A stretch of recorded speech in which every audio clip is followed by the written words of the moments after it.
Welcome my dear students, welcome to elite YouTube channel. আজকে আমরা class 11-এর শিক্ষা বিজ্ঞান বিষয়ের গ্রুপ ডি নিয়ে আলোচনা করব, যেটা সেকেন্ড সেমিস্টারে তোমাদের আছে। তো তোমরা থাম্বনেল দেখে বুঝতেই পারছো যে আজকে আমাদের আলোচ্য বিষয়টা কি। আলোচ্য বিষয় দেখো, এখানে সুন্দর করে লেখা আছে প্রাচীন যুগ, মধ্যযুগ এবং স্বাধীনতার পূর্বে যে ভারতীয় শিক্ষা ব্যবস্থা, সেই শিক্ষা ব্যবস্থা কিরকম ছিল সেই সম্বন্ধে আমরা জানবো, যে আগেকার যুগের শিক্ষা ব্যবস্থা কেমন ছিল। তাহলে তোমরা এর আগে কি বলতো, এর আগের ভিডিওতে আমরা প্রাচীন যুগ সম্পর্কে আলোচনা করেছিলাম, যেখানে আমরা দেখেছিলাম যে বেদকে কেন্দ্র করে গড়ে উঠেছিল বৈদিক শিক্ষা ব্যবস্থা এবং ত্রিপিটককে কেন্দ্র করে গড়ে উঠেছিল বৌদ্ধ শিক্ষা ব্যবস্থা। সেখানে দুটো শিক্ষা ব্যবস্থা আমরা দেখেছিলাম, একটা হচ্ছে বৈদিক বা ব্রাহ্মণ্য শিক্ষা ব্যবস্থা, আর একটা হচ্ছে বৌদ্ধ শিক্ষা ব্যবস্থা। তো আজকে আমাদের মূল আলোচ্য বিষয় কি বলতো, মূল আলোচ্য বিষয় হচ্ছে মধ্যযুগ এবং স্বাধীনতার পূর্বে যে কমিটি কমিশন গুলো এসেছিল তাদের মূল সুপারিশ গুলো কি কি ছিল এবং সেই যুগের শিক্ষা ব্যবস্থাটা কিরকম ছিল। যে স্বাধীনতার পূর্বে আমরা সকলেই জানি যে স্বাধীনতা হয়েছিল আমাদের ভারতবর্ষে 1947 খ্রিস্টাব্দের 15ই আগস্ট। তার আগে যে শিক্ষা ব্যবস্থাগুলো এসেছিল, তার আগে যে কমিটি বা কমিশন গুলো এসেছিল, তাদের মতে যে আমাদের শিক্ষা ব্যবস্থাটা কিরকম ভাবে চলছিল ভারতবর্ষে, সেই সম্পর্কে আমরা আলোচনা করব। তবুও তার আগে তোমাদের একটু বলে দিই যে তোমরা যদি এর আগের ভিডিও অর্থাৎ প্রাচীন যুগের শিক্ষা ব্যবস্থাটা যদি না দেখে থাকো, তাহলে অবশ্যই আমাদের প্লে স্টোরে গিয়ে, মানে গুগল প্লে স্টোরে গিয়ে এলিট অ্যাপটি ডাউনলোড করে নেবে, কিংবা আমাদের এই ভিডিও ডেসক্রিপশনে গিয়েও তুমি এলিট অ্যাপের লিঙ্ক পেয়ে যাবে, সেই লিঙ্কে ক্লিক করে এলিট অ্যাপটি ডাউনলোড করে নেবে, যেটা একদম সম্পূর্ণ ফ্রি। এই ক্লাসগুলো পেয়ে যাবে, সঙ্গে সঙ্গে এই ক্লাসের সম্পূর্ণ নোটও তোমরা ওই এলিট অ্যাপেই পেয়ে যাবে। তো চলো শুরু করা যাক। হেই, যদি তুমিও তোমার এক্সাম প্রিপারেশন অনেক সহজ করে তুলতে চাও, তাহলে ডেসক্রিপশন বক্সের লিঙ্ক থেকে এলিট অ্যাপটি ডাউনলোড করে নাও। সেখানে তুমি প্রতিটি টপিকের ভিডিও লেকচার, স্টাডি ম্যাটেরিয়ালস এবং নোটস, কোয়েশ্চেন অ্যান্সারের সলিউশন, অডিও বুকস এবং বোর্ডের যাবতীয় ইম্পর্টেন্ট আপডেট পেয়ে যাবে। তাই অ্যাপটি ডাউনলোড করতে ভুলো না। তো চলো আবার টপিকে ফিরে যাই। শুরু করার আগে প্রথমে তোমাদেরকে জানতে হবে যে মধ্যযুগের যে শিক্ষা ব্যবস্থা আমি বলছি, তো মধ্যযুগ বলতে আমরা কাকে বুঝি, কোন যুগটাকে আমরা মধ্যযুগ বলবো, কোন সময়টাকে আমরা মধ্যযুগ বলবো। তো চলো, মধ্যযুগ দেখো, মধ্যযুগের যে শিক্ষা ব্যবস্থা, তাহলে খ্রিস্টীয় দ্বাদশ শতকের শেষ থেকে অষ্টাদশ শতকের প্রথম ভাগ পর্যন্ত ভারতের ইতিহাসে মধ্যযুগ বলে চিহ্নিত। খ্রিস্টীয় দ্বাদশ মানে হচ্ছে 1200 খ্রিস্টাব্দ থেকে, অষ্টাদশ মানে হচ্ছে 1800 খ্রিস্টাব্দ। অর্থাৎ 1200 খ্রিস্টাব্দ থেকে 1800 খ্রিস্টাব্দ পর্যন্ত যে সময়কাল, সেই সময়কালটাকে আমরা কি বলবো, যে মধ্যযুগ বলবো। একটু খেয়াল করলে তোমরা দেখতে পাবে যে 1200 খ্রিস্টাব্দ থেকে 1800 খ্রিস্টাব্দ পর্যন্ত ভারতের ইতিহাসে যে যে শাসকগণ ছিলেন, অর্থাৎ গোটা ভারতকে যারা পরিচালনা করতেন, তারা বেশিরভাগই ছিল মুসলিম। মোহাম্মদ ঘুরি থেকে শুরু করে কুতুবুদ্দিন আইবক, তারপর হচ্ছে বাবর, আকবর, তারপর হচ্ছে অরঙ্গজেব, এই সমস্ত যে মানে শাসক ছিলেন, তারা বেশিরভাগই ছিলেন মুসলিম। সেই জন্য এই শিক্ষা ব্যবস্থাটাকে, এই মধ্যযুগের শিক্ষা ব্যবস্থাকে আমরা আরেক নামে চিনি। সেই নামটা কি বলতো, ইসলামিক শিক্ষা ব্যবস্থা। ইসলামিক শিক্ষা ব্যবস্থা। তাহলে চলে আসি যে ইসলামিক শিক্ষা ব্যবস্থা অর্থাৎ মধ্যযুগের শিক্ষা ব্যবস্থার মূল নামই হচ্ছে কি বলতো, ইসলামিক শিক্ষা ব্যবস্থা। এবার আমরা এই ইসলামিক শিক্ষা ব্যবস্থা কি, ইসলামিক শিক্ষা ব্যবস্থা যেমন আমরা দেখেছিলাম বৈদিক যুগে বেদকে কেন্দ্র করে যেমন বৈদিক শিক্ষা ব্যবস্থা গড়ে উঠেছিল, মানে প্রাচীন যুগে বেদকে কেন্দ্র করে যেমন বৈদিক শিক্ষা ব্যবস্থা গড়ে উঠেছিল, ত্রিপিটককে কেন্দ্র করে যেমন বৌদ্ধ শিক্ষা ব্যবস্থা গড়ে উঠেছিল, ঠিক তেমনি এই ইসলামিক শিক্ষা ব্যবস্থা গড়ে উঠেছিল কুরআনকে কেন্দ্র করে। এই ইসলামিক শিক্ষা ব্যবস্থা গড়ে উঠেছিল কুরআনকে কেন্দ্র করে। কুরআন কি? কুরআন হচ্ছে একটা ধর্মগ্রন্থ, যেটা ইসলাম ধর্মের ধর্মগ্রন্থের নামই হচ্ছে কুরআন। এই কুরআনের বিভিন্ন বিধিনিষেধ, আইন কানুন, জীবনে চলার পথ, কিভাবে আমাদের চলতে হবে, সে সমস্ত কথা এই কোরআনে লেখা আছে। এটাকে অনুসরণ করলেই আমাদের যে চরম মুক্তি বা মোক্ষ লাভ, সেই মোক্ষ লাভই পাবো। ঠিক আছে, তাহলে কি বললাম, যে কোরআনকে কেন্দ্র করে এই ইসলামিক শিক্ষা ব্যবস্থাটা পুরোপুরি গড়ে উঠেছিল। তো এবার আমরা জানবো যে ইসলামিক শিক্ষা ব্যবস্থার মূল মূল বৈশিষ্ট্যগুলো কি কি।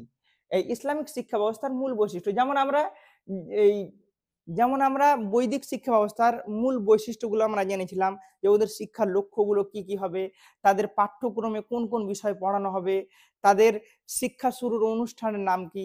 যেমন আমরা পড়েছিলাম ধরো বৈদিক যুগের শিক্ষা শুরুর অনুষ্ঠানের নাম হতো উপনয়ন। তারপর হচ্ছে বৌদ্ধ যুগের শিক্ষা শুরুর একটা অনুষ্ঠান হতো, সেই অনুষ্ঠানটাকে বলা হতো প্রবজ্জা। ঠিক তেমনি এই ইসলামিক শিক্ষা যুগেও, এই ইসলামিক শিক্ষা ব্যবস্থার যুগেও এর বিভিন্ন বৈশিষ্ট্যগুলো আছে, সেই বৈশিষ্ট্যগুলো আমরা একে একে জানবো। চলো প্রথমে আমরা জেনে নিই যে এই ইসলামিক শিক্ষা ব্যবস্থা যে গড়ে উঠলো, সেই ইসলামিক শিক্ষা ব্যবস্থার শিক্ষার লক্ষ্যটাই বা কি, কেন এই শিক্ষা ব্যবস্থা গড়ে উঠলো, এর মূল লক্ষ্যটা কি। এর মূল লক্ষ্য যদি আমি বলি, তাহলে এর মূল লক্ষ্য হচ্ছে যে আল্লাহ, ঈশ্বর বা আল্লাহকে উপলব্ধি করা, বা ঈশ্বর বা আল্লাহকে সন্তুষ্ট করার যে মনোভাব জাগ্রত করা শিক্ষার্থীর মধ্যে, সেটা হচ্ছে তার মূল লক্ষ্য। কি বললাম? ঈশ্বর বা আল্লাহর সন্তুষ্টি, ঈশ্বর বা আল্লাহর সন্তুষ্টি হচ্ছে আমাদের মূল লক্ষ্য।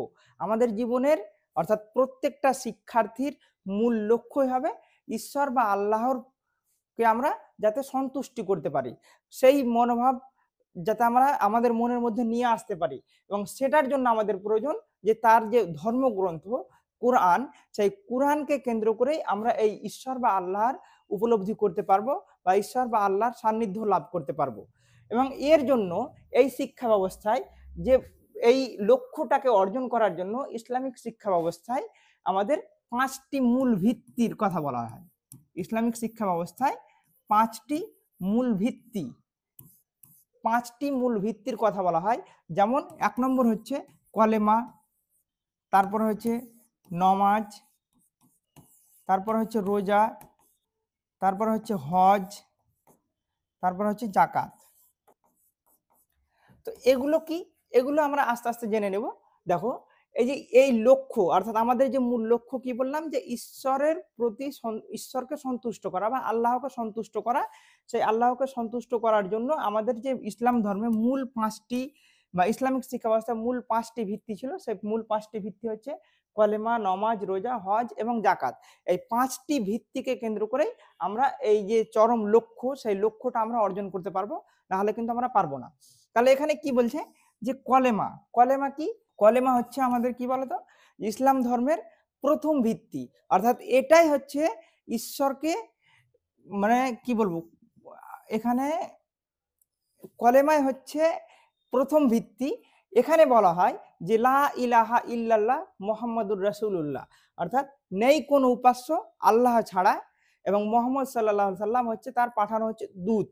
তারপর কি, এখানে আমাকে প্রথমে এই বাক্যটাকে আমাকে কি করতে হবে, আমার মনের মধ্যে একদম পুরো ঈমানের সঙ্গে সেটাকে বিশ্বাস করতে হবে যে আল্লাহ ছাড়া কোনো উপাস্য নাই, আল্লাহ ছাড়া কারো মানে ইবাদত করা যাবে না। এরকম ওরা বলে যে আল্লাহ ছাড়া কোনো ইবাদত করা যাবে না, যেটা আল্লাহর পাঠানো দূত হচ্ছে মোহাম্মদ মুস্তাফা সাল্লাল্লাহু আলাইহি সাল্লাম। ঠিক আছে? এই কথাটাকে, এই বাক্যটাকে পূর্ণভাবে বিশ্বাস করতে হবে। তারপরে হচ্ছে নমাজ পড়তে হবে। নমাজ অর্থাৎ প্রার্থনা করা। দিনে 5 বার প্রার্থনা করতে হয় আল্লাহকে সন্তুষ্ট করার জন্য, যেটা হচ্ছে আমাদের 5টি নামও আছে, ফজর, জোহর, আসর, মাগরিব এবং ঈশা। এরপরে হচ্ছে আমাদের যে রোজা করতে হয়, যেমন হিন্দু ধর্মে করা হয়, উপাস করা হয়, ঠিক তেমনি এখানে সকালবেলা সেহেরি খেয়ে এবং সন্ধ্যাবেলা মগরিবের যখন আজান হবে তখন সেটাকে আমরা কি করি, তখন আমরা ইফতার করি। তো ওইরকম ভাবে এছাড়াও হজ এবং জাকাত আছে। এই সমস্ত 5টি বিষয় আছে আমাদের ওই ইসলামিক শিক্ষা ব্যবস্থায়। এই 5টি বিষয়কে আমাদেরকে মাথায় রাখতে হবে, তাহলে আমরা কি করতে পারবো, যে মূল যে লক্ষ্য, সেই মূল লক্ষ্যটা আমরা অর্জন করতে পারবো। তাহলে বোঝা গেল। তো এবার আমরা চলে আসি যে বিদ্যারম্ভ, এখানে যে শিক্ষা শুরু হতো, বা এছাড়াও ওখানে শিক্ষার আরো বিভিন্ন লক্ষ্য, যে ন্যায় অন্যায়, উচিত অনুচিত, এই সমস্ত বিষয় সম্পর্কে জ্ঞান অর্জন করা হচ্ছে ইসলামিক শিক্ষা ব্যবস্থার মূল লক্ষ্য। তো এবার চলে আসে আমরা কি, ইসলামিক শিক্ষা ব্যবস্থা বিদ্যারম্ভ, অর্থাৎ বিদ্যা যে শুরু হয়, বিদ্যা শুরু হয় কিভাবে, কোন মানে, যেমন আমরা দেখলাম ধরো যে বিদ্যা শুরুর একটা অনুষ্ঠান হতো বৈদিক শিক্ষা ব্যবস্থায়, যেটাকে আমরা উপনয়ন বলতাম। ঠিক তেমনি ইসলামিক শিক্ষা ব্যবস্থাতেও শিক্ষা শুরুর একটা অনুষ্ঠান হতো, সেই অনুষ্ঠানটাকে আমরা বলা হয় বিসমিল্লাহ। সেই অনুষ্ঠানের নাম কি বলতো? বিসমিল্লাহ অনুষ্ঠান। যখন শিশুর বয়স 4 বছর 4 মাস 4 দিন, এই কথাটা মাথায় রাখবে। এটা তোমাদের 2 মার্কের জন্য আসতে পারে যে বিসমিল্লাহ অনুষ্ঠান বলতে কি বুঝি। তো বিসমিল্লাহ অনুষ্ঠান হচ্ছে কি, যখন শিশুর বয়স 4 বছর 4 মাস 4 দিন, তখন বিসমিল্লাহ একটা অনুষ্ঠান হতো। সেই অনুষ্ঠানের মধ্যে দিয়ে শিক্ষার্থীর শিক্ষা শুরু হতো, সেই ইসলামিক শিক্ষা যুগে। তাহলে কি বললাম, যে বিদ্যারম্ভ তখন শুরু হতো যখন শিশুর বয়স 4 বছর 4 মাস 4 দিন। তখন সেই শিশুর মানে তখন একটা অনুষ্ঠান হতো, সেই অনুষ্ঠানের নাম হচ্ছে বিসমিল্লাহ। সেই বিসমিল্লাহ অনুষ্ঠানের মধ্যে দিয়েই একজন শিক্ষার্থীর বা একজন শিশুর শিক্ষা জীবন শুরু হতো। তো এটা হচ্ছে আর একটা অন্যতম বৈশিষ্ট্য। এছাড়াও এবার বাকি বৈশিষ্ট্যগুলো আমরা এবার জেনে যাব। তাহলে এখানে পাঠ্যক্রম বলতে কোন বিষয়ে শিক্ষার্থীরা জ্ঞান অর্জন করবে। তো এই পাঠ্যক্রম জানার আগে আমাদেরকে জানতে হবে যে শিক্ষা প্রতিষ্ঠানগুলো কি কি, তারপরে আমরা পাঠ্যক্রমটা আমরা জানবো। এখানে 2 ধরনের শিক্ষা প্রতিষ্ঠান দেখা যেত। যেমন আমরা এর আগে আমরা জানলাম যে গুরুকে কেন্দ্র করে গুরুকুল বা বৌদ্ধ শিক্ষা ব্যবস্থা যেমন বিহার বা মঠের কথা আমরা জানলাম যে ওগুলো হচ্ছে শিক্ষা প্রতিষ্ঠান। এখানে 2টো শিক্ষা প্রতিষ্ঠান বেশি প্রচলিত ছিল। একটা হচ্ছে মক্তব, একটা শিক্ষা প্রতিষ্ঠানকে বলা হতো মক্তব, আর আরেকটা হচ্ছে মাদ্রাসা। একটা হচ্ছে মক্তব আর একটা হচ্ছে মাদ্রাসা। মক্তব কি? মক্তব হচ্ছে যে প্রাথমিক শিক্ষা ব্যবস্থার যে প্রতিষ্ঠান, যে প্রাথমিক শিক্ষা দেওয়ার জন্য যে প্রতিষ্ঠান, সেটা হচ্ছে মক্তব। এই মক্তবগুলি প্রধানত দেখা যেত আমাদের এই মসজিদেই বিভিন্ন শিক্ষার্থীদের, ইসলামিক শিক্ষা ব্যবস্থায় বিভিন্ন শিক্ষার্থীদের মসজিদেই বা মসজিদের পাশে এই মক্তবগুলো গড়ে উঠতো। এবং মাদ্রাসা হচ্ছে উচ্চ শিক্ষা বা মাধ্যমিক শিক্ষার জন্য, মাধ্যমিক শিক্ষা এবং উচ্চ শিক্ষার জন্য মাদ্রাসা বা যে শিক্ষা প্রতিষ্ঠান সেটাকে বলা হতো মাদ্রাসা। তাহলে এখানে 2 ধরনের শিক্ষা প্রতিষ্ঠান দেখা যেত, একটা হচ্ছে মক্তব, একটা হচ্ছে মাদ্রাসা। মক্তব কি? মক্তব হচ্ছে প্রাথমিক শিক্ষার জন্য যে প্রতিষ্ঠান, সেটা হচ্ছে মক্তব। আর মাদ্রাসা হচ্ছে মাধ্যমিক শিক্ষা ব্যবস্থা এবং তারও হায়ার স্টাডি করার জন্য। এছাড়াও আর একটা শিক্ষা প্রতিষ্ঠানের কথা উল্লেখ পাওয়া যায়, যেটা দরগা বলা হতো, দরগা। তো এখানে যেমন উচ্চ শিক্ষা দেওয়া হতো। তো এই কথা মাথায় রাখবে। এবার এটা আমরা জানলাম, এটা জানার পরে আমরা এবার বুঝতে পারবো যে পাঠ্যক্রম। এখানে তাহলে পাঠ্যক্রমটাকে আমরা 2 ভাগে ভাগ করতে পারি, যে মক্তবে এক ধরনের পাঠ্যক্রম পড়ানো হতো এবং মাদ্রাসায় এক ধরনের পাঠ্যক্রম পড়ানো হতো। মক্তবে একটা পাঠ্যক্রম কি? মক্তবের মূল পাঠ্যক্রম হচ্ছে, মূল বিষয় মানে কোন বিষয়ে তারা জ্ঞান অর্জন করবে, সেটা হচ্ছে কোরআন পাঠ। কোরআনের বিভিন্ন কোরআন পাঠ। কোরআনে টোটাল 114টা সূরা আছে। সেই সূরাগুলোকে শুধু মুখস্থ করা ছিল এর প্রধান মানে পাঠ্যক্রম। যে মক্তবের প্রধান পাঠ্যক্রম কি? কোরআনের যে সূরাগুলো আছে সেই সূরাগুলোকে শুধুমাত্র মুখস্থ করা এবং তার সঙ্গে সঙ্গে লেখা শেখা, সেই অক্ষরগুলো শেখা। অর্থাৎ এখানে শুধুমাত্র লেখা শেখা, কিভাবে শিখতে হবে লিখতে, এবং তার সঙ্গে সঙ্গে কোরআনের যে সমস্ত পাঠ অর্থাৎ কোরআনের যে সমস্ত সূরাগুলো আছে সেই সূরাগুলোকে মুখস্থ করা। এবং তার সঙ্গে আমাদের আছে সেটা হচ্ছে কি, বিভিন্ন হাদিসের বিভিন্ন বাণী, অর্থাৎ আমাদের যে শেষ নবী মুহাম্মদ মুস্তাফা সাল্লাল্লাহু আলাইহি সাল্লাম, তার যে বিভিন্ন বাণী বা তার যে বিভিন্ন উপদেশ, তিনি যে কাজগুলো করে গেছেন সেই সমস্ত একটা হাদিসে, সেই সমস্ত বিষয় হাদিসে উল্লেখ আছে। সেই হাদিসগুলো সম্পর্কে জানা, বিভিন্ন যারা পয়গম্বরগুলো এসেছেন, পয়গম্বর বা নবী বলা হয়, যারা ইসলাম ধর্মকে প্রচার করেছেন, তারা কি করেছেন, তাদের বিভিন্ন কর্মকাণ্ড, তাদের বিভিন্ন উপদেশ, সেগুলো কি হয়, সেগুলো হাদিসে সংরক্ষিত আছে। সেই হাদিস সম্পর্কে জ্ঞান অর্জন করা, তার সঙ্গে সঙ্গে কোরআনের বিভিন্ন সূরাগুলো মুখস্থ করা এবং লেখা শেখা হচ্ছে এদের মূল পাঠ্যক্রম। এবং 2 নম্বর যদি আমি দেখি যে মাদ্রাসায় এবার কি হবে, এই কোরআনের যে বিভিন্ন সূরাগুলো আছে, বিভিন্ন যে সূরাগুলো আছে সেই সূরাগুলোর ব্যাখ্যা এখানে জানতে হতো। কোরআনের ব্যাখ্যা, বিভিন্ন ইসলামিক যে সমস্ত মানে কালচারগুলো আছে, বিভিন্ন রিলিজিয়াসের যে গ্রন্থগুলো আছে সেই গ্রন্থগুলো চর্চা করা। এবং এছাড়াও এখানে ছিল যেমন বাস্তব জীবনের উপযোগী ইতিহাস, ভূগোল, অর্থনীতি, যুক্তিবিদ্যা, চিকিৎসা শাস্ত্র, এই সম্পর্কে সমস্ত বিষয় সম্পর্কে এই মাদ্রাসায় কিন্তু এখানে পাঠ্যক্রম ছিল এবং মাদ্রাসায় এই বিষয় সম্পর্কে তারা জ্ঞান অর্জন করত। তাহলে খুব সহজ, তাহলে ইসলামিক শিক্ষা ব্যবস্থায় আমাদের যে মূল পাঠ্যক্রমের যে বিষয়বস্তু অর্থাৎ পাঠ্যক্রমে যে বিষয়বস্তুগুলো থাকতো সেটা হচ্ছে কোরআন এবং হাদিসের বিভিন্ন কথা এবং তার সঙ্গে সঙ্গে কোরআনের বিভিন্ন ব্যাখ্যা এবং এছাড়াও ইতিহাস, ভূগোল, তারপরে চিকিৎসা বিজ্ঞান, এই অর্থনীতি, এই সমস্ত বিষয় সম্পর্কে তারা জ্ঞান অর্জন করতো, যেটা আমাদের ইসলামিক পাঠ্যক্রমের উল্লেখ পাওয়া যায়। তাহলে আমরা শিক্ষা প্রতিষ্ঠান সম্পর্কেও জেনে নিলাম, যেখানে দুই ধরনের শিক্ষা প্রতিষ্ঠান দেখা যেত, একটা হচ্ছে মক্তব আর একটা হচ্ছে মাদ্রাসা। তবে একটা কথা মাথায় রাখবে, মক্তবে যে শিক্ষা, মক্তবের যে শিক্ষক তাকে বলা হতো মৌলবী।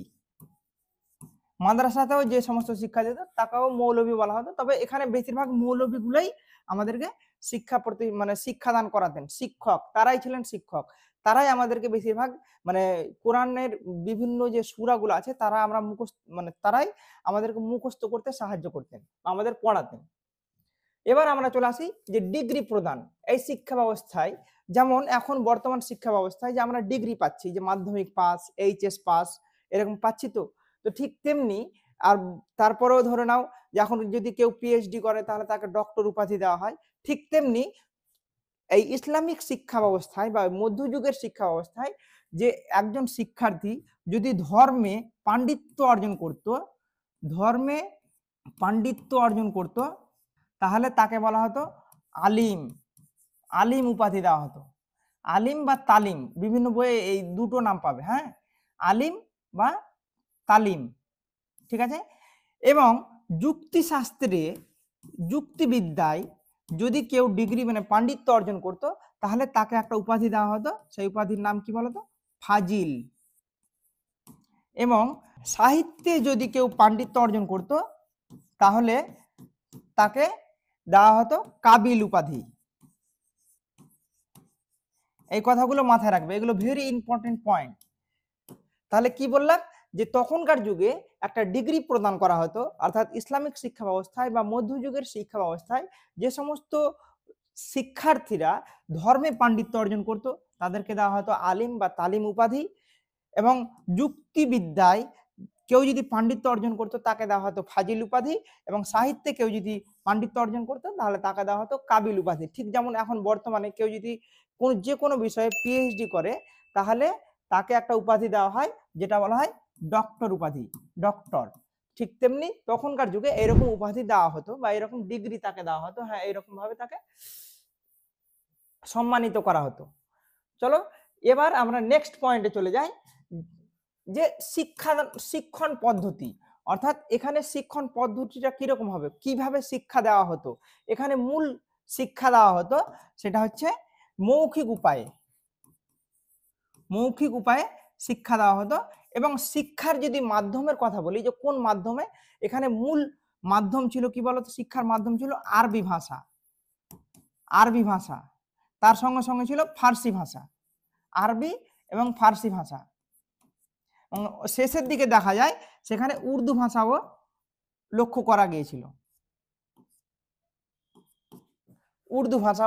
গিয়েছিল, তাহলে কি বললাম, তখনকার যুগে শিক্ষাদান পদ্ধতি ছিল প্রধানত মৌখিক, অর্থাৎ মৌলবীরা বা শিক্ষকেরা তখন মুখে মুখে উচ্চারণ করে পড়াতো এবং সেটাই শুনে শুনে তারা মুখস্থ করতো।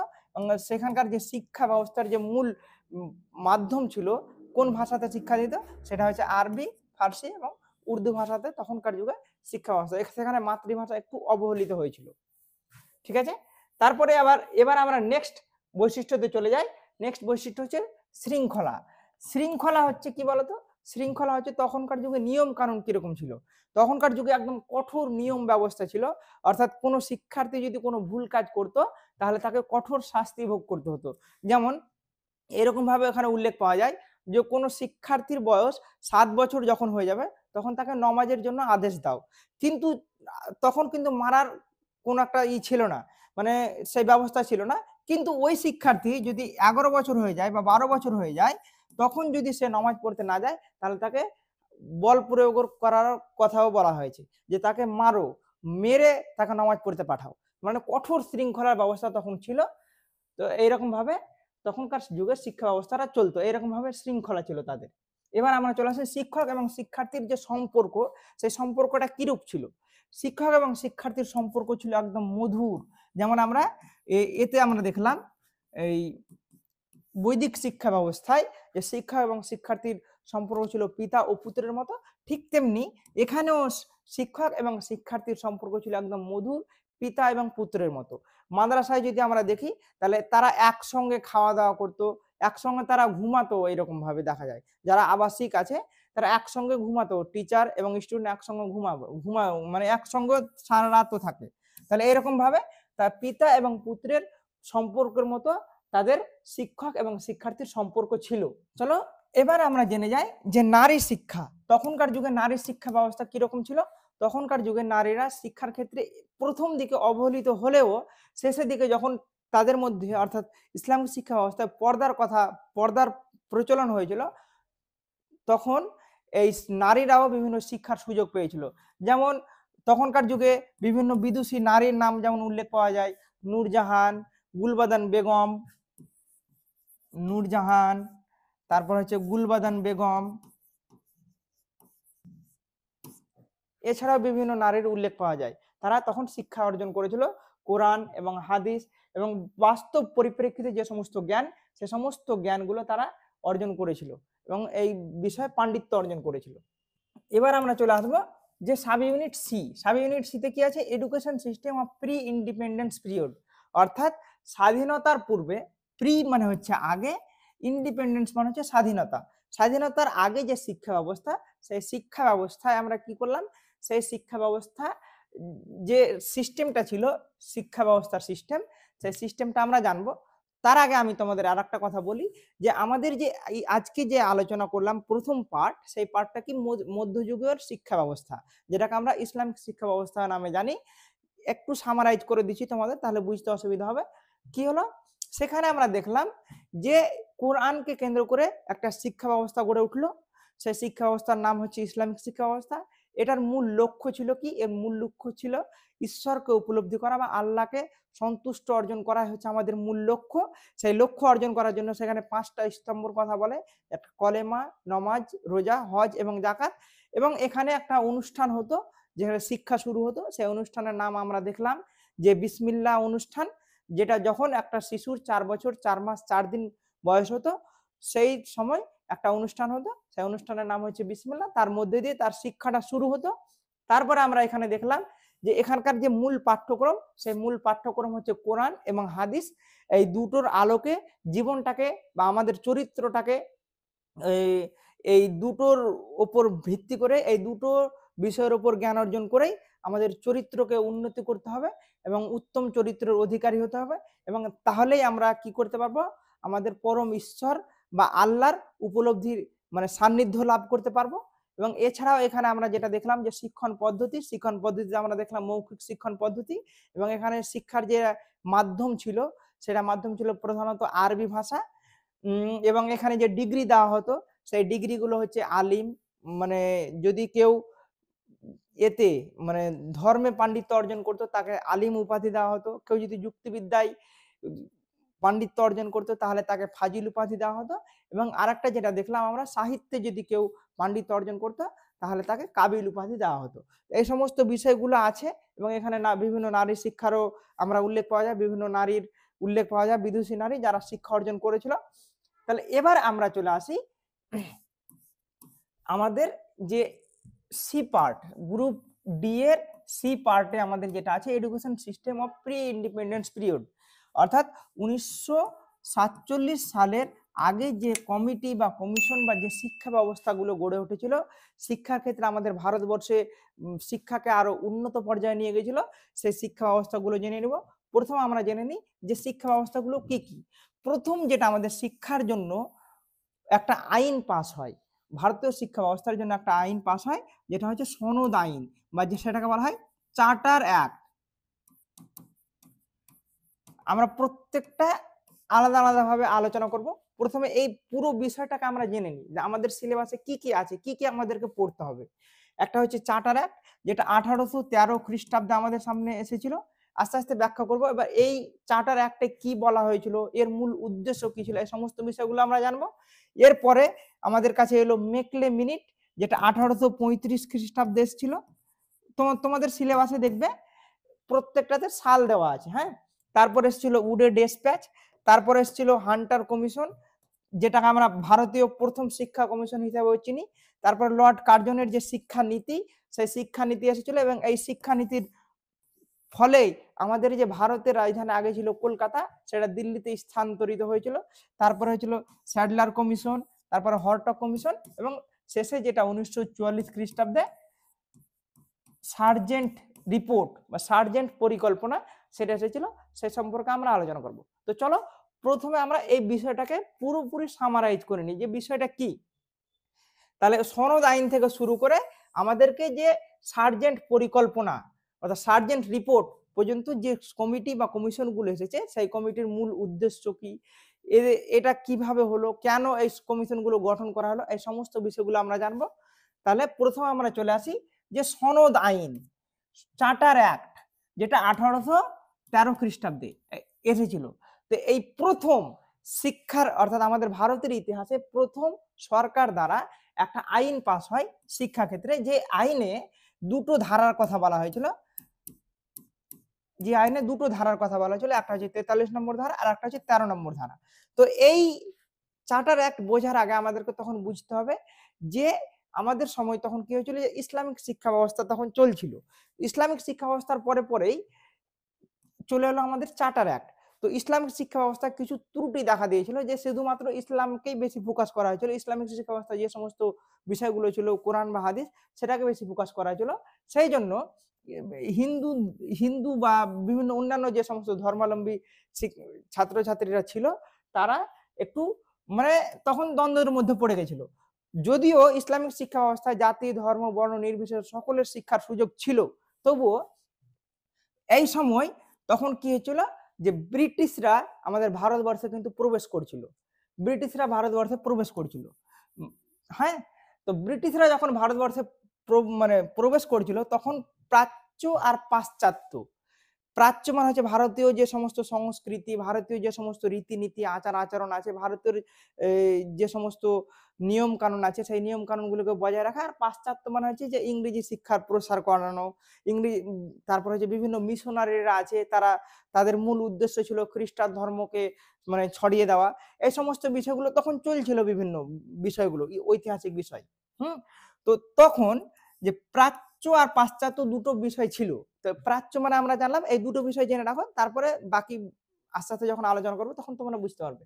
তো তখন কি হয়েছিল, যে ভারতের শিক্ষার ইতিহাসে যে 43 নম্বর ধারা, যে 1813 সালে ছিল, এই 43 নম্বর ধারাতে বলা হয়েছিল যে ভারতের শিক্ষার ইতিহাসে 1 লক্ষ টাকা ইস্ট ইন্ডিয়া কোম্পানি তখন ভারতে প্রবেশ করেছিল, যে ভারতের শিক্ষার ইতিহাসে 1 লক্ষ টাকা দিতে হবে। অর্থাৎ ভারতীয় শিক্ষা খাতে ভারতকে যে আমরা শিক্ষা অর্জন দেব, ভারতবর্ষের বিভিন্ন যে শিক্ষা প্রতিষ্ঠান বা বিভিন্ন শিক্ষার্থীদের যে শিক্ষা দেব, তার জন্য 1 লক্ষ টাকা খরচ করতে হবে। এটা হচ্ছে ওদের মূল 43 নম্বর ধারাতে বলা হয়েছে, যে ভারতীয় শিক্ষা খাতে শিক্ষা অর্জনের জন্য 1 লক্ষ টাকা খরচ করতে হবে।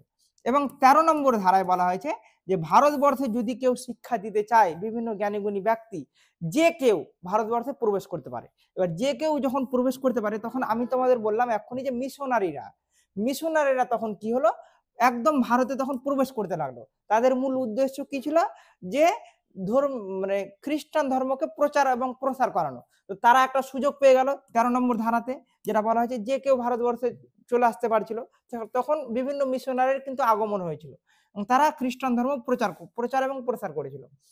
এবং এর মূল যে উদ্দেশ্য ছিল, কি বললাম, যে এর চার্টার অ্যাক্টের মূল কথা, সেটা 43 নম্বর ধারাতে বলা হয়েছে যে শিক্ষা খাতে 1 লক্ষ টাকা। এর আগে কেউ কোনো টাকা ব্যয় করতো না। বিভিন্ন শাসক দল তারা নির্দিষ্ট টাকায় তাদের এতে দেওয়া হতো, কিন্তু এটা সরকার দ্বারা এটা বলা হয়েছিল, ঘোষণা করা হয়েছিল যে 1 লক্ষ টাকা দিতে হবে।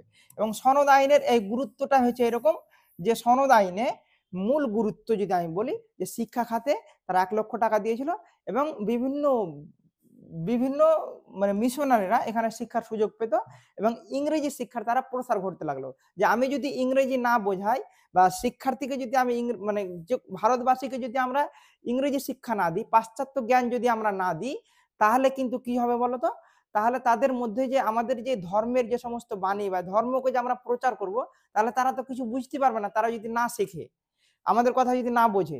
সেই জন্য তারা কি করলো, ইংরেজি শিক্ষার তারা প্রসার ঘটাতে লাগলো, যে ইংরেজি শিক্ষা বেশি করে ভারতবর্ষকে দিতে হবে, তাহলে তারা বুঝবে এবং বোঝার পরে আমাদের যে এই খ্রিস্টান ধর্ম তারা কিন্তু গ্রহণ করবে। তখন কি হয়ে গেল, যে প্রাচ্য শিক্ষার জন্য এই শিক্ষাটা আমরা দেব, না পাশ্চাত্য এই খরচাটা দেব, না পাশ্চাত্য শিক্ষার জন্য অর্থাৎ ইংরেজি শিক্ষার জন্য আমরা এই খরচাটা বহন করব সরকার। তখন আমাদের প্রাচ্য এবং পাশ্চাত্যের ক্ষেত্রে একটা দ্বন্দ্ব দেখা দিল, যেটা এই দ্বন্দ্বটা শেষ করার জন্য বা এই দ্বন্দ্বটাকে মেটানোর জন্য আমাদের কাছে যে একটা লর্ড মেকলে বলে একজন ব্যক্তি, তিনি একটা মিনিট প্রকাশ করলেন। লর্ড মেকলে একটা মিনিট প্রকাশ করলেন, যেটা ব্রিটিশ পার্লামেন্টে 2 ফেব্রুয়ারি 1935। কিন্তু তার আগে আমাদেরকে দেখতে হবে, তার আগে 1823 খ্রিস্টাব্দে আমাদের কি হলো, যে জিসিপিআই গঠন হলো। জিসিপিআই এর ফুল ফর্ম হচ্ছে যে general committee of public instruction. General committee of public instruction একটা গঠন করা হলো, যে এই শিক্ষা ক্ষেত্রে কিভাবে মানে ওই ওই 1 লক্ষ টাকাটা খরচ করা যাবে। তো এই জিসিপিআই এর কাছ থেকে এই মেকলেকে এই দ্বন্দ্বটা মানে কি বলবো, এই দ্বন্দ্বটা সরানোর জন্য যে কাকে টাকাটা দেওয়া হবে, সেই জন্য লর্ড মেকলেকে একটা দায়িত্ব দেওয়া হলো। এবং লর্ড মেকলে 1835 খ্রিস্টাব্দের 2 ফেব্রুয়ারি একটা মিনিট প্রকাশ করলেন। সেই মিনিটটা হচ্ছে কি বলতো, মেকলে মিনিট। সেখানে ওর মূল বক্তব্য, সেখানে আমরা সেখানে কি বলা হয়েছিল, সেখানে তিনি বলেছিলেন একটা চুইয়ে পড়ার নীতির কথা বলেছিলেন। এবং আরেকটা যেটা মূল বক্তব্য, যে ভারতের শিক্ষার মাধ্যম হবে বা শিক্ষা হবে, ভারতের শিক্ষায়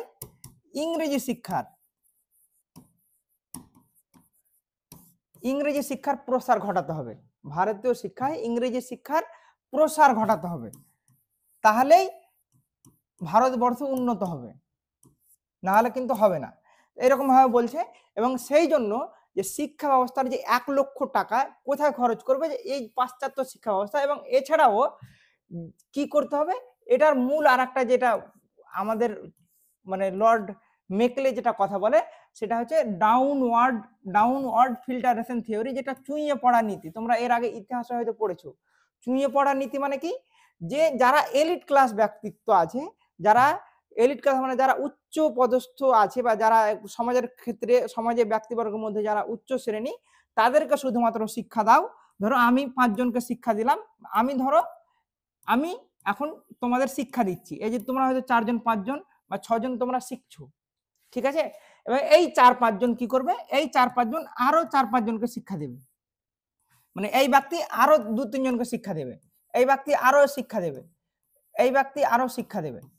তো তারপরে ফের কি করবে, যে ব্যক্তি শিক্ষা অর্জন করলো, এই আবার 3-4 জনকে শিক্ষা দেবে। এরকম ভাবে চলতেই থাকবে। চুইয়ে পড়া নীতি মানে কি, একদিক থেকে শিক্ষাটা যাবে, আস্তে আস্তে নিচের দিকে ছড়িয়ে পড়বে। তাহলে বোঝা যাচ্ছে কি বললাম, যে চুইয়ে পড়া নীতি হচ্ছে কি বলতো, যে কয়েকজন এলিট ক্লাস ব্যক্তিত্ব অথবা উচ্চ মর্যাদা সম্পন্ন ব্যক্তিত্বকে সিলেক্ট করে নেওয়া হবে এবং তাদেরকে শিক্ষা দিয়ে দেওয়া হবে। তাদেরকে শিক্ষা দেওয়ার ফলে তারা আবার কি করবে, তাদের পরবর্তী যে শ্রেণীগুলো আছে তাদেরকে শিক্ষা দেবে। এটা হচ্ছে চুইয়ে পড়া নীতি, যেটা আমাদের লর্ড মেকলে বলেছিল, যে শিক্ষা ক্ষেত্রে সবাইকে ওই রকম ভাবে শিক্ষা দেওয়া সুযোগ সম্ভব নয়। সেই জন্য একটা নীতি প্রকাশ করলো, সেই নীতি হচ্ছে চুইয়ে পড়া নীতি, যেখানে বলেছিল যে উচ্চ পদস্থ যারা আছে, যারা এলিট ক্লাস ব্যক্তিত্ব আছে, তাদেরকে শিক্ষা দাও, তারাই পরবর্তী শ্রেণীগুলোকে, পরবর্তী পর্যায়গুলোকে তারা শিক্ষা দিয়ে দেবে। তাহলে এটা হচ্ছে চুইয়ে পড়া নীতির কথা বলে। এবং এছাড়াও মেকলের একটা গুরুত্বপূর্ণ বক্তব্য ছিল, যে মেকলের একটা গুরুত্বপূর্ণ বক্তব্য হচ্ছে যে ইংরেজি শিক্ষার প্রসার, ইংরেজি শিক্ষার উপর বেশি সে গুরুত্ব দিয়েছিল, ডাউনওয়ার্ড ফিল্টারেশনের উপর গুরুত্ব দিয়েছিল। এবং আরেকটা বলেছিল যে ভারতীয়রা যারা হবে, তারা শুধু গায়ের রঙের ক্ষেত্রে তারা ভারতীয়, কিন্তু তারা তাদের শিক্ষায় দীক্ষায় সমস্ত কিছু হবে ইংরেজি, পাশ্চাত্য শিক্ষা। অর্থাৎ তারা পাশ্চাত্য শিক্ষা অর্জন করবে, অর্থাৎ তাদের গায়ের রং কালার ভারতীয় হতে পারে, কিন্তু তাদের শিক্ষা যে সমস্ত শিক্ষাগুলো হবে সেই শিক্ষাটা হবে একদম পাশ্চাত্য শিক্ষার অনুকূল হবে, এরকম একটা বক্তব্য দিয়েছিল। এবার আমরা চলে আসি যে উডের ডেসপ্যাচ, যেটা 1854 খ্রিস্টাব্দে হয়েছিল চার্লস উডের নেতৃত্বে। চার্লস উড ছিলেন এই ডেসপ্যাচের অর্থাৎ এই কমিশনের মূল সভাপতি, সেই জন্য এটাকে উডের ডেসপ্যাচও বলা হয়, যে চার্লস উড ছিলেন এর মূল সভাপতি, সেই জন্য, যেটা 1854 খ্রিস্টাব্দে এসেছিল। এখানে কি হয়েছিল যে লর্ড মেকলে কি হলো যে পুরোপুরি আমাদের শিক্ষা ব্যবস্থা যে চুঁইয়ে পড়া নীতির উপর ভিত্তি করে হয়ে গেছিল, যে চুঁইয়ে পড়া নীতি অর্থাৎ কয়েকজন ব্যক্তিকে আমরা সিলেক্ট করব, তারা আবার পরবর্তীকে শিক্ষা দেবে। এই পুরো বক্তব্যটা সে কিন্তু এখানে একদম পুরোপুরি বাতিল করে দিল চার্লস উড, যে এটা ঠিক নয়, সবারই শিক্ষার সুযোগ দেওয়া উচিত। সেই জন্য এখানে গণশিক্ষার কথা বলে। মানে এই যে 1854 খ্রিস্টাব্দে যে শিক্ষা ব্যবস্থাটা এলো, সেই শিক্ষা ব্যবস্থার মূল যে বক্তব্য সেটা চুঁইয়ে পড়া নীতিটা সেখানে বাতিল করে দেওয়া হলো এবং সেখানে গণশিক্ষার কথা বলে। এই সুপারিশে আরো কি কি কথা বলে সেই বিষয়গুলো আমরা জেনে নিব। যেমন এর মূল সুপারিশ, এই যে এই শিক্ষা ব্যবস্থার অর্থাৎ চার্লস উড যে 1854 সালে যে কমিশন মানে শিক্ষা ব্যবস্থাটা বা যে কমিটি বা কমিশনটা গঠন করেছিলেন, সেই কমিশনের মূল সুপারিশ হচ্ছে এখানেই প্রথম শিক্ষার উদ্দেশ্যের কথা বলে। সেখানে শিক্ষার উদ্দেশ্যের কথা বলছে এখানে 1 নম্বর, যে ভারতীয় ক্ষেত্রে যে ইংরেজি শিক্ষা ব্যবস্থা অর্থাৎ পাশ্চাত্য শিক্ষা, ইংরেজি নয় পাশ্চাত্য শিক্ষার জ্ঞান অর্জন করা হচ্ছে ভারতবাসীর পক্ষে নৈতিক এবং জাগতিক। যে পাশ্চাত্য শিক্ষা যদি অর্জন করে তাহলে আমরা ভারতবর্ষকে আরো উন্নত পর্যায়ে নিয়ে যেতে পারবো। এবং এছাড়াও এখানে বিভিন্ন আরো বিভিন্ন শিক্ষার কথা বলে, মানে শিক্ষার উদ্দেশ্যের কথা বলে, যে একজন শিক্ষার্থীকে চরিত্রবান হতে গেলে তাকে বা আদর্শনিষ্ঠ হতে গেলে বা নৈতিক হতে গেলে তাকে পাশ্চাত্য জ্ঞান অবশ্যই গ্রহণ করা উচিত। পাশ্চাত্য জ্ঞানই ভারতবাসীর পক্ষে নৈতিক এবং জাগতিক, এরকম কথা বলে। এবং এছাড়াও এখানে 5টি শিক্ষা বিভাগের কথা উল্লেখ করেন। 5টি শিক্ষা বিভাগ, যেমন বাংলা, মাদ্রাজ, মুম্বাই, উত্তরপ্রদেশ এবং পাঞ্জাবে। এখানে 5টি শিক্ষা বিভাগ গঠন করার কথা বলেন, সেটা হচ্ছে বাংলায়, মাদ্রাজে, মুম্বাই, উত্তরপ্রদেশ এবং পাঞ্জাবে 5টি শিক্ষা বিভাগ গঠনের কথা বলেন। যে এই শিক্ষা বিভাগগুলো প্রাথমিক থেকে যে বিশ্ববিদ্যালয় শিক্ষা ব্যবস্থা সেই সমস্ত শিক্ষা বিভাগ তারা কিন্তু দেখবে, সেই জন্য। তারপরে আরেকটা কথা, যে এই উডের ডেসপ্যাচকে ভারতের ইতিহাসে যেটা গুরুত্বপূর্ণ একটা পয়েন্ট, সেটা হচ্ছে কি বলতো, ভারতের ইতিহাসকে ম্যাগনা কার্টা বলা হয়। ভারতের ইতিহাসকে ম্যাগনা কার্টা বলা হয়। তার কারণ কি বলতো, এটাই হচ্ছে প্রথম শিক্ষার দলিল। এর আগে যে সমস্ত কথাগুলো বলা হয়েছিল যে ভারতের শিক্ষার ইতিহাসে তোমার 1 লক্ষ টাকা দিতে হবে, তারপরে যে কেউ ভারতবর্ষে প্রবেশ করতে পারবে ভারতীয় জ্ঞান প্রসারের জন্য, তারপরে হয়তো মেকলে মিনিটে আমরা দেখলাম যে ডাউনওয়ার্ড ফিল্টারেশন থিওরির কথা, চুঁইয়ে পড়া নীতির কথা, তারপরে হচ্ছে ওখানে ইংরেজি শিক্ষা প্রসারের কথা বললাম। এই সমস্ত কথা কি হয়েছিল, তখন লিখিত আকারে কোনো কিছু ছিল না, কিন্তু এই প্রথম 1854 খ্রিস্টাব্দে মূল্যবান দলিল আকারে এই উডে ডেসপ্যাচটি আমাদের ভারতবর্ষের কাছে ভারতবর্ষের কাছে শিক্ষা প্রসারের জন্য এটা এসেছিল। সেই জন্য এটাকে ম্যাগনা কার্টা বলা হয়, যে ভারতের ইতিহাসে প্রথম মূল্যবান দলিল দিয়েছিল এই চার্লস উড। সেই জন্য এই শিক্ষা ব্যবস্থাটাকে ম্যাগনা কার্টা বলা হয়। ম্যাগনা কার্টা কি?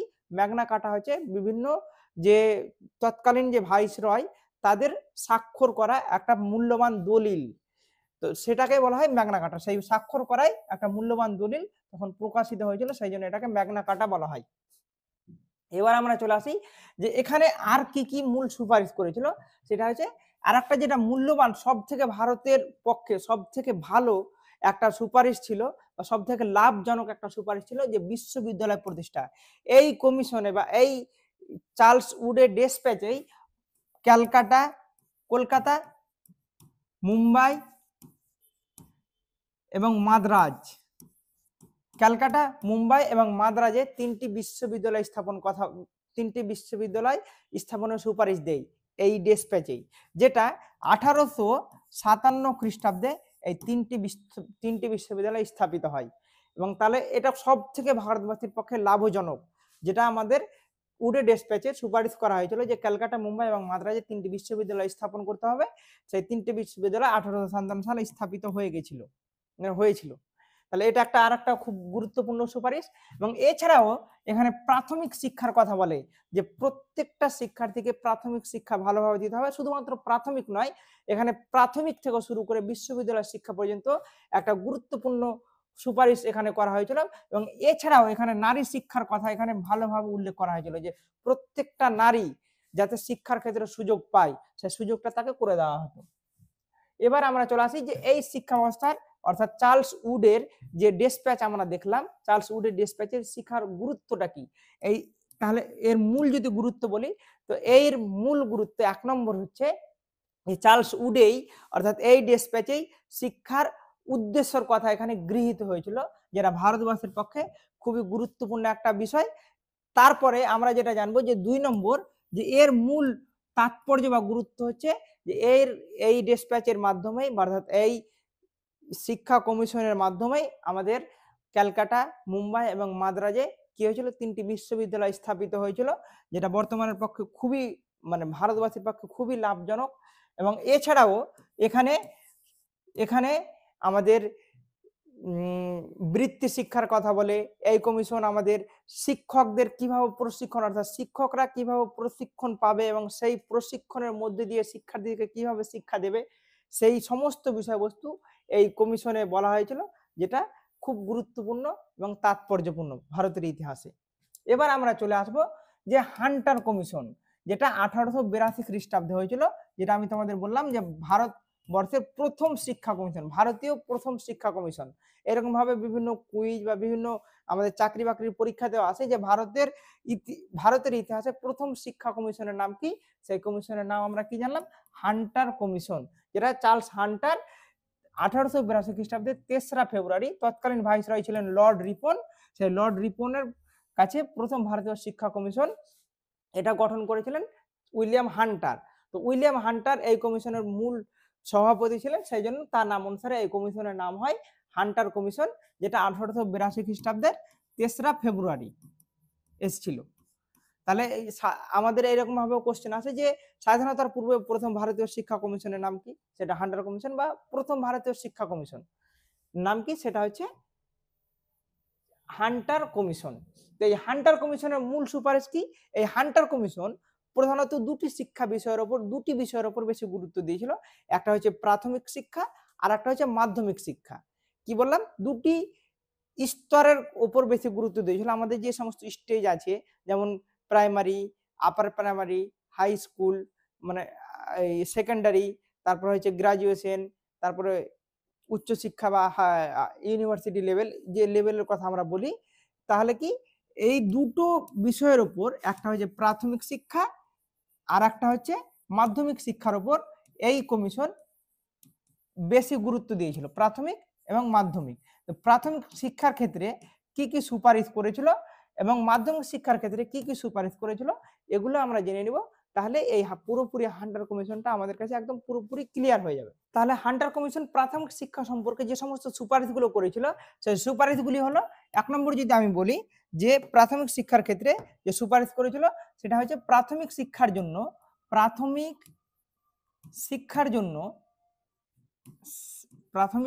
জন্য যে দেখাশোনার দায়িত্ব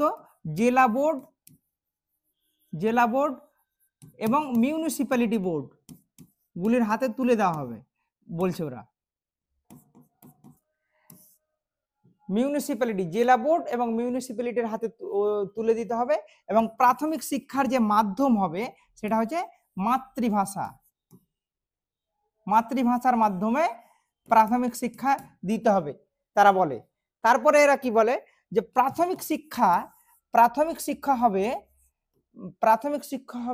কি বলতো, যে অধিক পরিমাণে ব্যবহারিক, যাতে শুধুমাত্র তাত্ত্বিক জ্ঞান নয়, যে জ্ঞান অর্জন করে শুধুমাত্র জ্ঞান হয়, থিওরিটিক্যাল নলেজ নয়, যেটা ব্যবহারিক জ্ঞান, অর্থাৎ সেটাকে কাজে লাগিয়ে সে যাতে জীবিকা নির্বাহ করতে পারে, সেটারও এখানে কথা বলা হয়েছিল।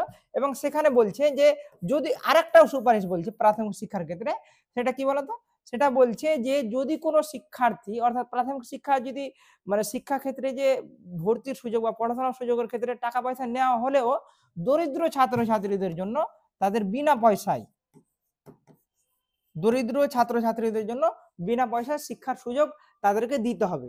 এবং এবং মূল অর্থাৎ আমাদের শিক্ষা ক্ষেত্রে যদি আমি বলি যে যতগুলো ব্যয় হয় অর্থাৎ প্রাথমিক শিক্ষা দেওয়ার জন্য সরকারের যতগুলো ব্যয় হয় তার 1/3 অংশ খরচ এই প্রাথমিক শিক্ষা ক্ষেত্রে তাকে খরচ করতে হবে। অর্থাৎ 3 ভাগের 1 ভাগ প্রাথমিক শিক্ষার জন্য সরকারকে ব্যয় করতে হবে, যাতে প্রত্যেকটা ব্যক্তি জাতি, ধর্ম, বর্ণ নির্বিশেষে সকলেই যাতে এই প্রাথমিক শিক্ষার সুযোগ পায়।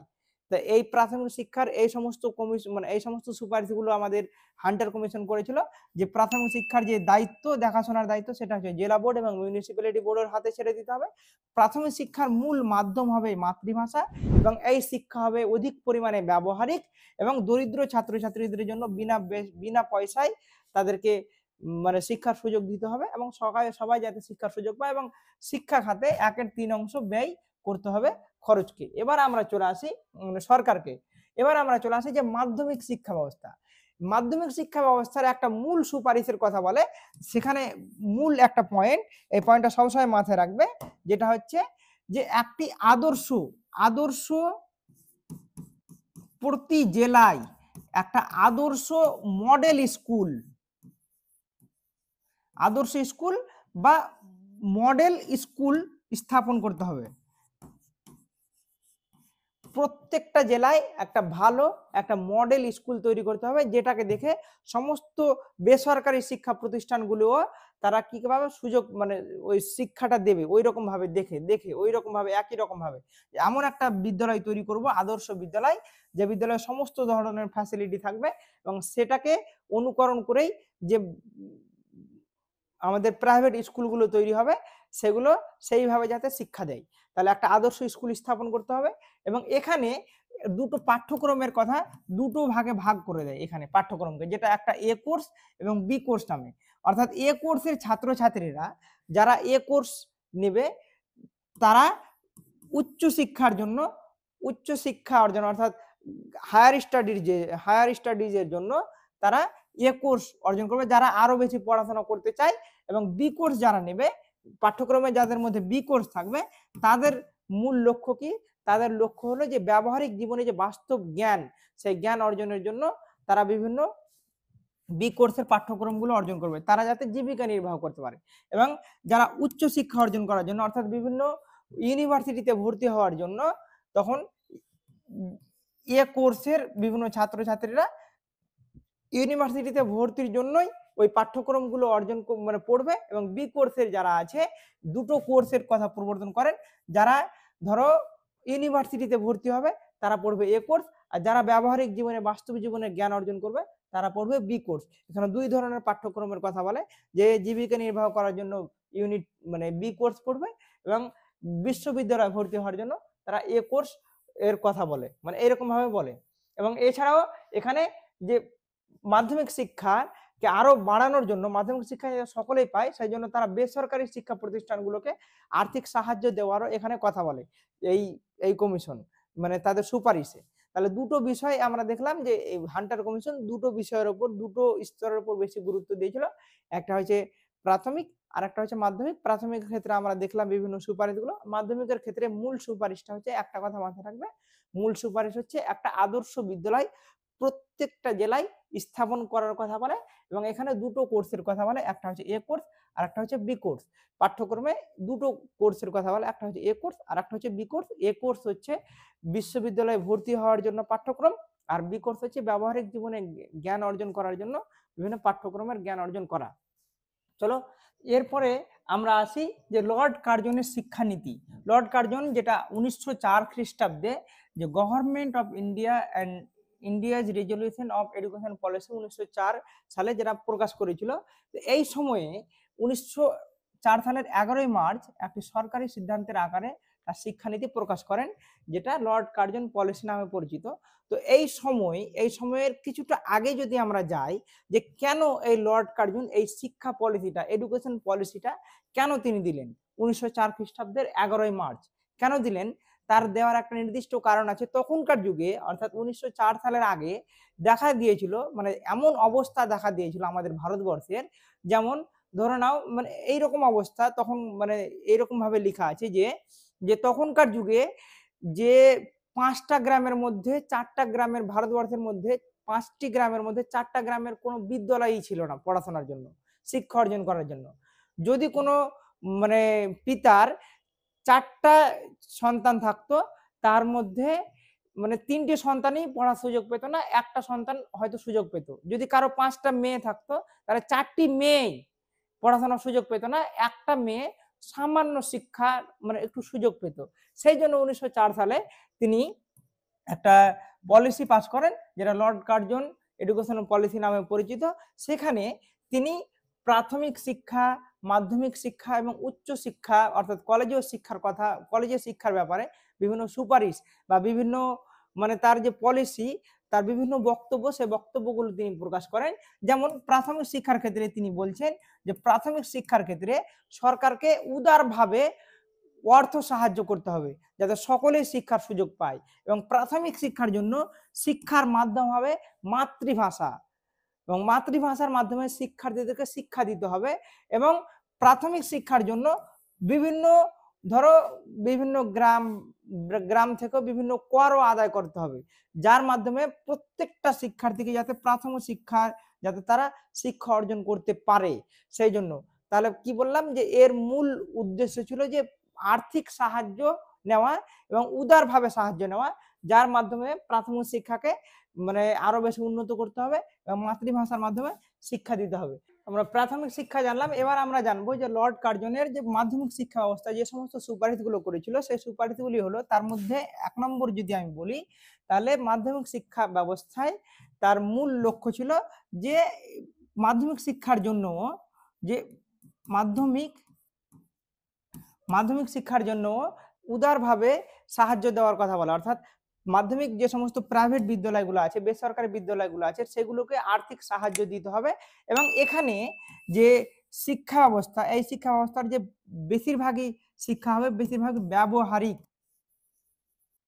বিষয়ের উপর বেশি গুরুত্ব দিতে হবে এই শিক্ষা ব্যবস্থায়। এবং এছাড়াও এই শিক্ষা ব্যবস্থা মাতৃভাষার মাধ্যমে শিক্ষা দিতে হবে, মাতৃভাষা। এবং আরেকটা যেটা মূল্যবান বিষয়, সেই বিষয়টা হচ্ছে এই শিক্ষা ব্যবস্থায় শিক্ষার্থীদের শিক্ষণের জন্য অর্থাৎ শিক্ষার্থীদেরকে শেখানোর জন্য শিক্ষক শিক্ষণের ব্যবস্থার কথা বলা হয়। শিক্ষক শিক্ষণের অর্থাৎ শিক্ষককে প্রশিক্ষণ দেওয়ার ব্যবস্থা করারও কথা বলা হয় এই মাধ্যমিক শিক্ষা বিষয়ে। অর্থাৎ লর্ড কার্জন এই 4টি বিষয়ের উপর বা এই বিষয়গুলির উপর বেশি গুরুত্ব দিয়েছেন। এবার আমরা চলে আসি যে কলেজ ও বিশ্ববিদ্যালয়ের শিক্ষা ব্যবস্থা। কলেজ এবং বিশ্ববিদ্যালয়ের জন্য তিনি সেনেট এবং সিন্ডিকেটের পুনর্গঠনের কথা বলেন, এবং এছাড়াও বৃত্তি শিক্ষার কথা তিনি বলেন, যে যার মাধ্যমে প্রত্যেকটা শিক্ষার্থীদের মধ্যে যে বৃত্তি শিক্ষা যদি অর্জিত হয়, তাহলে সেই শিক্ষার্থী নিজের মানে অর্থ উপার্জন করতে সামর্থ্য হবে, জীবিকা নির্বাহ করতে সামর্থ্য হবে। এবার আমরা চলে আসি যে মাইকেল স্যাডলার, যে স্যাডলার কমিশন 1917 সালে মানে আমাদের কাছে দিয়েছিলেন, যেটা ক্যালকাটা বিশ্ববিদ্যালয় কমিশন নামেও পরিচিত। আর এর আরেক নাম হচ্ছে ক্যালকাটা ইউনিভার্সিটি কমিশন নামেও পরিচিত। মাইকেল স্যাডলারের সভাপতিত্বে এই কমিশন আসে, যেটা 1917 খ্রিস্টাব্দে, যা ক্যালকাটা ইউনিভার্সিটি কমিশন নামেও পরিচিত। এখানে যে বিষয়টা সব থেকে বেশি ইম্পর্টেন্ট, সেটা হচ্ছে মাধ্যমিক শিক্ষা বিষয়। মাধ্যমিক স্তরে এখানে ইন্টারমিডিয়েট স্তরের কথা এখানে বলা হয়। এখানে যখন কলেজের ওখানে বলছে যে যেহেতু কলেজের প্রথম 2 বছরের শিক্ষা ব্যবস্থা মাধ্যমিক শিক্ষার সঙ্গে যুক্ত, সেই জন্য এই প্রথম 2 বছরের শিক্ষা ব্যবস্থাকে মাধ্যমিকের সঙ্গে আরেকটি ইন্টারমিডিয়েট স্তর যুক্ত করে দেওয়া হয়েছিল, যেটা আলাদা কলেজ স্থাপনেরও কথা এরা বলেন মাইকেল স্যাডলার অর্থাৎ স্যাডলার কমিশনে, যে আর কলেজের সঙ্গে ইন্টারমিডিয়েট কোর্স আলাদা একটা কলেজে স্থাপন করতে হবে, যেখানে তাকে এই 2 বছরের শিক্ষা ব্যবস্থাটা দেওয়া হবে। সেখানে বলা হয়েছিল যে শুধুমাত্র যে গণিত এবং ইংরেজি ছাড়া, গণিত এবং ইংরেজি এই দুটো সাবজেক্ট ছাড়া সমস্ত বিষয় মাতৃভাষার মাধ্যমে শিক্ষা দিতে হবে, এই কথাগুলো এরা বলে। এবার আমরা চলে আসি যে হলটক কমিটি। হরটক কমিটি, যেটা 1929 খ্রিস্টাব্দে, যেটা এই শিক্ষা ব্যবস্থা বা এই কমিশনটা সব থেকে বেশি ফোকাস করেছিল ইউডব্লিউই অর্থাৎ universalisation elementary education. Universalisation elementary education মানে কি, যে প্রাথমিক শিক্ষা থেকে যে অষ্টম পর্যন্ত, অষ্টম শ্রেণী পর্যন্ত যে শিক্ষা ব্যবস্থা, সেই শিক্ষা ব্যবস্থাটাই হচ্ছে universalisation elementary education. Elementary education এই শিক্ষা ব্যবস্থা প্রাথমিক শিক্ষা প্রাথমিক স্তর থেকে অর্থাৎ ক্লাস 1 থেকে ক্লাস 8 পর্যন্ত যে শিক্ষা ব্যবস্থা, সেই শিক্ষা ব্যবস্থাটাকে বলা হয় যে এলিমেন্টারি এডুকেশন। এবং ইউনিভার্সালাইজেশন অর্থাৎ সার্বজনীন প্রাথমিক শিক্ষার বিস্তার ঘটানোর কথা এখানে বলা হয়েছে হরটক কমিটিতে। এবার আমরা চলে আসি যে লাস্ট, যেটা আমাদের স্বাধীনতার পূর্বে যে শিক্ষা কমিশন, সেই শিক্ষা কমিশনটা হচ্ছে সার্জেন্ট পরিকল্পনা, যেটা 1944 খ্রিস্টাব্দে আসে। এখানে আমরা দেখে নিব যে দ্বিতীয় বিশ্বযুদ্ধের পর ভারতীয় শিক্ষার পুনর্গঠন এর উদ্দেশ্যে CABE কে একটি শিক্ষা পরিকল্পনা রচনার দায়িত্ব দেওয়া হয়। 1944 খ্রিস্টাব্দে CABE যুদ্ধোত্তর ভারতের শিক্ষার উন্নয়নের নামে একটা রিপোর্ট পেশ করেন। ভারত সরকারের শিক্ষা বিষয়ে উপদেষ্টা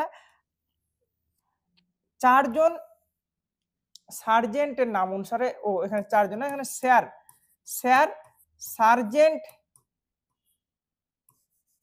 সার্জেন্ট এর নাম অনুসারে এই রিপোর্টের নাম হয় সার্জেন্ট রিপোর্ট। এই রিপোর্টের মূল লক্ষ্য কি ছিল বলতো? এর মূল লক্ষ্য ছিল পরবর্তী 40 বছরের মধ্যে ভারতবর্ষের শিক্ষার মান তৎকালীন ইংল্যান্ডের শিক্ষার মানের সমান পর্যায়ে নিয়ে যাওয়া। অর্থাৎ তখন যে ভারতবর্ষে যে এত পিছিয়ে ছিল শিক্ষা ব্যবস্থায়, সেই শিক্ষা ব্যবস্থায় এত পেছনের ফলে শিক্ষা ব্যবস্থা অনেক পিছিয়ে গেছিল, এবং সেই জন্য 40 বছর একটা টার্গেট ধরে নেওয়া হয়েছিল যে 40 বছরের মধ্যে ভারতবর্ষের যে শিক্ষার মান, সে শিক্ষার মানটা ইংল্যান্ডের শিক্ষার মানের সমান পর্যায়ে নিয়ে যেতে হবে। এটাই ছিল তাদের মূল লক্ষ্য। এবং এই শিক্ষা ব্যবস্থায় সব থেকে বেশি গুরুত্ব দেওয়া হয়েছিল প্রাক প্রাথমিক শিক্ষা। প্রাক প্রাথমিক অর্থাৎ ক্লাস 1-এ প্রবেশের আগে যে সমস্ত শিক্ষা ব্যবস্থাগুলো আমরা পাচ্ছি, যেমন এখন বর্তমানে nursery, KG1, KG2, LKG1, KG1, KG2, এই সমস্ত বিষয়গুলো এই শিক্ষা কমিশনই প্রথম আমাদের কাছে প্রাক প্রাথমিক শিক্ষার ধারণাটি তুলে ধরেন। এছাড়াও সব থেকে বেশি তিনি গুরুত্ব দিয়েছিলেন কৃষিকাজ অর্থাৎ এগ্রিকালচারের উপরে, প্রযুক্তিবিদ্যা বা প্রযুক্তিগত যে শিক্ষা, টেকনিক্যাল এডুকেশনের উপরে তিনি বেশি জোর দিয়েছিলেন এই শিক্ষা কমিশন। তাহলে আমরা কি জানলাম? এই সমস্ত বিষয়গুলো আমরা একত্রে একটা ছোট্ট একটা ভিডিওতে আমরা সম্পূর্ণ বিষয় আমরা আলোচনা করলাম। আমরা এই সমস্ত বিষয়ে সমস্ত যে নোট, সেই নোটগুলো তোমাদের এলিট অ্যাপে পেয়ে যাবে খুব তাড়াতাড়ি। তাহলে আমরা কি জানলাম? আজকে মূল আলোচ্য বিষয় ছিল আমাদের মধ্যযুগের শিক্ষা ব্যবস্থা, যেটা আমরা ইসলামিক শিক্ষা ব্যবস্থা নামে পরিচিত, এবং স্বাধীনতার পূর্বে যে শিক্ষা কমিশন বা কমিটিগুলো এসেছে তাদের মূল সুপারিশগুলো আমরা জানলাম, এবং সেই সুপারিশগুলো কোন কোন বিষয়ের উপর বেশি গুরুত্ব দিয়েছে সেই বিষয়গুলো আমরা জানলাম। যেমন আমরা জানলাম মেকলে মিনিট, যেখানে আমাদের মূল বিষয় মেকলে মিনিটে যেমন বলেছিল চুইয়ে পড়া নীতির কথা। তারপরে চার্লস উডের ডেসপ্যাচ আমরা দেখলাম 3টি মূল বিশ্ববিদ্যালয়ের কথা, যে এবং সেটাকে ম্যাগনা কার্টাও বলা হয়। এবং আমরা 1813 সালের যেটা সনদ আইন, সেই সনদ আইনে আমরা জানলাম 1 লক্ষ ভারতীয় শিক্ষা খাতে 1 লক্ষ টাকা খরচ করার কথা। এরপর আমরা জানলাম যে প্রথম ভারতীয় শিক্ষা কমিশন 1882 খ্রিস্টাব্দে, যেটা হান্টার কমিশন নামে পরিচিত, সেখানে দুটো বিষয়ের উপর, দুটো স্তরের উপর বেশি গুরুত্ব দিয়েছিল, একটা হচ্ছে প্রাথমিক আর একটা হচ্ছে মাধ্যমিক। তারপরে হরটক কমিটি এবং সার্জেন্ট রিপোর্ট, এই সমস্ত বিষয়গুলো আমরা জানলাম। তোমরা দরকার হলে এই ভিডিওটা 2-3 বার দেখবে, তাহলে তোমরা মূল আলোচ্য বিষয়গুলো জেনে যাবে। এছাড়া আমাদের নোটে তো দেওয়া থাকবে সমস্ত বিষয় খুব বিস্তারিতভাবে, ওগুলো পড়লেই তোমাদের আশা করি পরীক্ষার জন্য কোনো টেনশনই হবে না। সেই জন্য বলছি খুব মন দিয়ে পড়ো, পরীক্ষা তোমাদের খুব কাছাকাছি। এবং আমাদের এই চ্যানেলটাকে, তোমাদের এই চ্যানেলের সমস্ত ভিডিওগুলোকে তোমরা তোমাদের বিভিন্ন বন্ধু বান্ধবের কাছে শেয়ার করো। থ্যাংক ইউ সবাইকে। এই ধরনের এডুকেশনাল ভিডিও আরও দেখতে চ্যানেলটিকে সাবস্ক্রাইব করে এলিট পরিবারের মেম্বার হয়ে যাও। Thank you so much and always remember, knowledge worth sharing.